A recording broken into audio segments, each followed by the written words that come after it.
Hello नमस्ते everyone. हजुरहरू सन्चै हुनुहुन्छ भन्ने आशाको साथमा म पनि उपस्थिति भइसकेको छु। आज चाहिँ मेरो घरमा नयाँ मान्छेको आगमन भइसकेको छ साथीहरू। मेरो नातिनीको मैले काखमा लिएर मस्त खेलाएँ। अनि आज हामीले चाहिँ सुँगुरको आन्द्रा खाने विचार गरेको थियौँ। तपाईँहरूले देख्न सक्नुहुनेछ साथीहरू। अनि हाम्रा नानीको मम्मीले चाहिँ खाँदैन नि त सुँगुरको मासु, त्यसैले कुखुराको मासु र टमाटर मेरो छोरी चाहिँ गएर लिएर आउँदैछन्। मस्किँदैछ, उसले पनि देखाउँदैछ। अनि त्यसपछि मैले चाहिँ त्यहाँनिर यस्तो राखेर हेर्ने भएको त ट्याक्कै लडेर त भुइँभरि छरी गयो। हतार हतार टिपेर फेरि म चाहिँ पकाउन थालिसकेँ। कुखुराको मासु देखाउँदैछु साथीहरू। कराई बसाएर मासु फ्राई गरेँ। अनि यता हामी गफ पनि गर्दै थियौँ। सुँगुरको आन्द्रा पनि थियो। दुईवटा सब्जी पकाउनु पर्ने थियो। मासु चाहिँ मैले पकाइसकेर रेडी पनि बनाइसकेँ। यता दाल पनि पाक्दैछ, आन्द्रा पनि पाक्दैछ यता। अनि यता हामी गफ गर्दै नानीहरू ल्याङ गर्दै बसिरहेको छ है। अनि सबै भेला भयौँ, माम खायौँ। अनि दिउँसो खाजामा चाहिँ चटपटे खायौँ ल साथीहरू। चटपटे खाएको ठ्याक्कै परबाट छोरीले फोन गरेर आँपको अचार खान आउनु भनेपछि नजाने कुरा त भएन। त्यसपछि अचार खान म चाहिँ लागेँ साथीहरू। यस्तो दामी दामी मौसमहरू भ्यूहरू देखाउँदै लागेँ है। हामी बसेकोतिर चाहिँ धान हरियै भइसकेको छ नि, त्यति बेला अब पाक्नु पुरै फल लाग्दैछ। त्यसपछि म चाहिँ गएँ अगाडि। यस्तो गएको त बाटो त्यो खुनेर कस्तो बनाइदिएको छ क्या, झन्नै लडेँ। अनि त्यसपछि यता त गेट खोलेकै रहेन। अनि म त अर्कोपट्टि ढोकाबाट खोलेर गएर भित्र कलमा खुट्टाहरू मस्तसँगले धुएँ। अनि त्यसपछि अनि उहाँ अर्को छोरी चाहिँ बसिरहेको रहेछ कि। अनि मलाई स्वागत गर्न बसेँ कि भने। अनि तोरी पनि सुकाइरहेको रहेछ। अनि त्यहाँ हेरेँ, बसेँ। अनि तोरी पनि सुकाएको रहेछ। अनि म चाहिँ यहाँनिर खुट्टा धुएँ। अनि खुट्टा धुएर कलबाट पानी पनि धेरै पछि पेलेर, अब मोटरबाटै चलाइन्छ नि त पानी। अनि कलबाट लाएँ पानी कस्तो खिया परेको जस्तो आइरहेको थियो।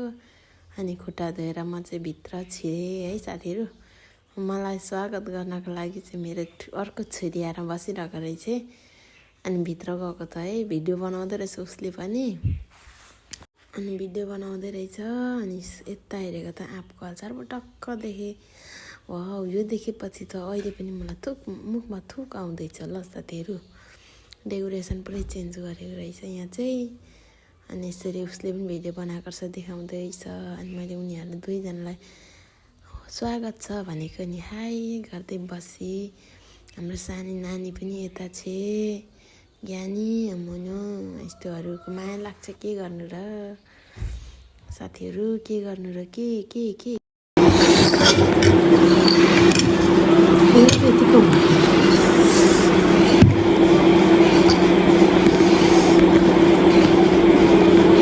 छौँ तर अचारले देख्दैन। तपाईँहरूलाई आजको हाम्रो मुखबाङ आँपको अचार मिठो मिठो गफ गर्दै खान्छ।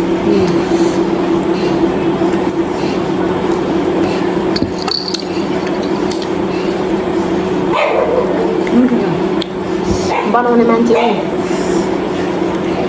आँपको अचार चाहिँ सिमराले मिठो बनाउँछ, तर आज चाहिँ मैले आफ्नो तरिकाले बनाएको मिठो भएछ होइन। च्यालेन्ज गरौँ न, किन मुख नबिगारी खानु हो। हाम्रो च्यालेन्ज हुन गइरहेको छ ल। 100 रुपियाँ पैसा है ल, मुख नबिगारी खानु। कस्तो नबिगार भनेको चाहिँ यसो गर्दै तर गर्नु चाहिँ पाइयो नि होइन। अमिलो भयो भने जस्तो नबिगार्ने ल। 100 रुपियाँ पैसा है साँच्चै नि। ल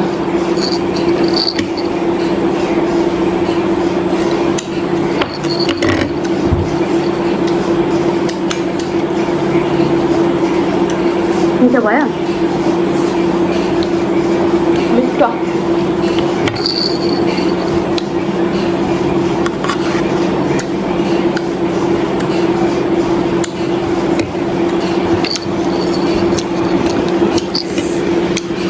यस्तो छ आँपको अचार चाहिँ। मुख नबिगार्ने अरे म 100 रुपियाँ जित्छु ल।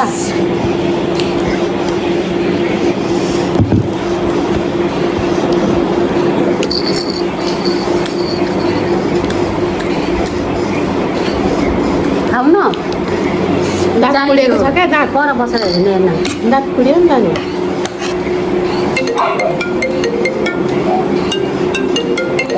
त्यसो भने 100 रुपियाँ पैसा देऊ जाऊ हेलो हजुर दिदी म त आँपको अचार पो खाँदैछु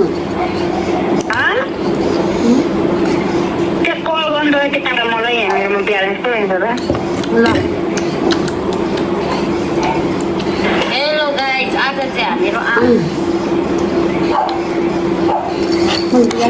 छैन भिडियो हेर न भाइ ओके दिदीलाई माथि घरमा कल गर्नु पऱ्यो त्यहाँ खाऊ न छिटो त्यसमा यहाँ दिदीलाई कल गर्नु खान्छु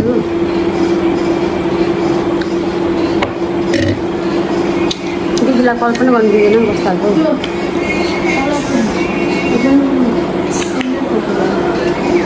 यहाँ बोलाउ न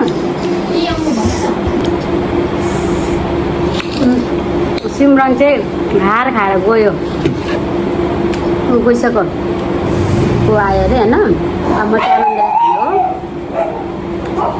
मैले जितिसकेको छु